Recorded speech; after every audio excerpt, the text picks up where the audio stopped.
Oi, gente, tudo bem? Sejam muito bem-vindos a mais um vídeo do Projeto Fime. Meu nome é Ana Júlia, sou tutora de filosofia e hoje a gente vai falar um pouquinho sobre aquele clássico que é Aristóteles. Aristóteles ele foi discípulo de Platão, mas ele não apoiava muito bem a corrente filosófica de Platão, porque ele julgava um pouquinho aquela teoria das ideias de Platão, porque ele acreditava que são ideias inatas, era algo que não poderia ser praticado na existência humana, era algo muito teórico e não realmente prático.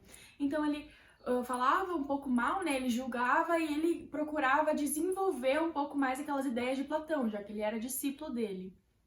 Bom, primeiramente, o Aristóteles ele valoriza os sentidos como um princípio, né? Como um princípio inicial para começar a desenvolver as ideias. Então, os sentidos eles são sim importantes porque é a experiência humana que vai levar o homem, no caso, né, à finalidade essencial da vida dele, que é a felicidade. Então, para Aristóteles, a felicidade é o fim básico, é o fim último da vida de alguém. É poder agir de forma boa, o bem, fazer o bem, né, de forma altruísta e sempre procurar o bem comum. Então, é sempre essa felicidade que é a finalidade da vida do ser humano, da existência humana. Bom, para Aristóteles também tudo tem uma finalidade. Então, a finalidade ela tá lá, ela existe, ela não é algo inato. E para ele também as virtudes, que é algo que é muito abordado por Platão, é abordado por Aristóteles também. Mas para ele a gente não nasce com essas virtudes. No caso, como Platão nos dizia, que a gente nascia com a alma, por exemplo, irascível e a gente tinha tal virtude com essa alma irascível. Não, com a alma racional a mesma coisa, a gente nascia com a virtude da sabedoria. Não, não é assim. Para ele, nós vamos adquirindo essas virtudes ao longo da nossa vida, a gente vai desenvolvendo essas virtudes, elas não são inatas, né? A gente vai desenvolvendo elas e assim a gente pode chegar ao nosso final último, né? A nossa finalidade, que é a felicidade. Aristóteles também nos diz algo muito importante que depois São Tomás de Aquino vai se inspirar, que é o fato da justa medida. Na Júlia, o que é a justa medida? A justa medida é a forma de que o ser humano, que o homem deve agir. Então, eles devem estar sempre na justa medida. É naquele equilíbrio. O humano, o homem, ele não deve buscar sempre os seus prazeres. Sim, Aristóteles valorizava os sentidos, valorizava a prática, mas ele defendia que a finalidade da vida não deveria ser a busca pelos prazeres. Então, não era sempre essa busca incessível pelos prazeres que ia levar alguém à felicidade. A felicidade, na verdade, ela era baseada através quando a sociedade atingia um bem comum. Para Aristóteles, o homem era um animal político, então a gente é naturalmente social, a gente é naturalmente sociável, então a gente vive em uma comunidade e a gente vai estar sempre inserido na polis, né, que é a cidade, e nessa comunidade. Então a gente deve agir para que todos sintam-se felizes. E essa que é a finalidade para ele. Então, essa questão da justa medida não é sempre procurar os prazeres, mas também não sempre viver contra essa ideia dos prazeres, sabe? Dessas ideias do aproveitar a vida, entre algumas aspas, né? Então é isso, para Aristóteles é sempre na justa medida. O homem ele deve saber equilibrar quando que ele vai usar o lado dele racional e o lado sensível, né? O lado dos sentidos dele, o lado das paixões. Não é uma busca desenfreada pelas paixões, é saber equilibrar, é estar na justa medida. Algumas outras ideias de Aristóteles também são muito abordadas, que principalmente a metafísica de Aristóteles. Eu não vou me estender muito aqui sobre esses conceitos, porque essa aula é sobre ética. Mas a metafísica do Aristóteles, ele fala um pouquinho sobre a questão da matéria-prima, qual que é a finalidade última também, né? A causa e o efeito, e que vai levar muito também a inspiração àquelas 5 vias de São Tomás de Aquino, que a gente vai passar para vocês.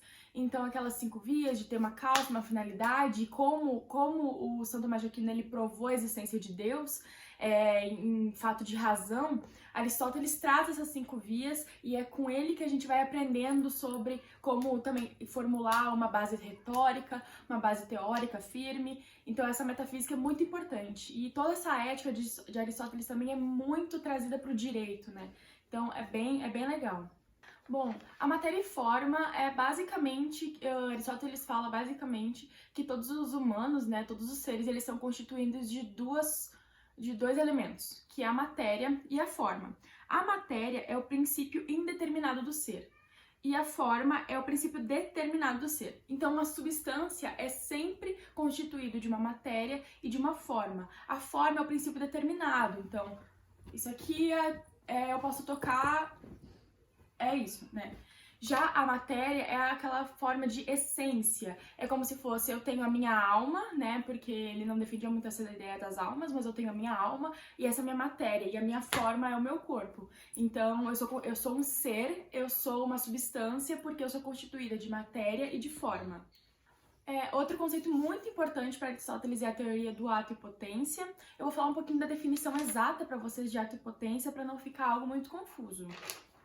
Ato é a manifestação atual do ser, e a potência é aquilo que pode vir a ser, as possibilidades do ser. Então, é uma retomada da ideia de permanência da mudança, entendendo que o movimento se encontra nos seres. Então, assim, o movimento ele se encontra nos seres, os seres são totalmente mutáveis, a gente pode mudar, a gente está sempre evoluindo, a matéria muda, eu vou envelhecendo, a minha cabeça vai evoluindo, por exemplo, eu vou me tornando uma pessoa mais madura. Então, só que para isso existe um ato e uma potência. O ato é aquela coisa firme, é aquela coisa que vai acontecer e já aconteceu. Então, eu nasci, isso foi um ato. A potência é exatamente aquela questão da física, da energia potencial, por exemplo, é a possibilidade de que algo possa acontecer, algo possa vir a ser. Então, eu tenho a potência de ter um filho daqui pra frente. Isso é a potência. O ato só vai ser concretizado a partir do momento que eu tiver um filho. Então, essa é a diferença entre ato e potência. E finalmente, né, a teoria das causas, que é bem rápido, que é a causa material, eficiente, formal e final, que é o que vai inspirar São Tomás de Aquino, né? Então, material é aquilo que é feito, eficiente é o agente transformador, formal é a forma dada à matéria e final, objetivo é a finalidade. Então, todos os seres, eles são constituídos dessas causas, inclusive do ato e potência, isso que forma o ser humano e isso que prova também para São Tomás de Aquino a existência de Deus.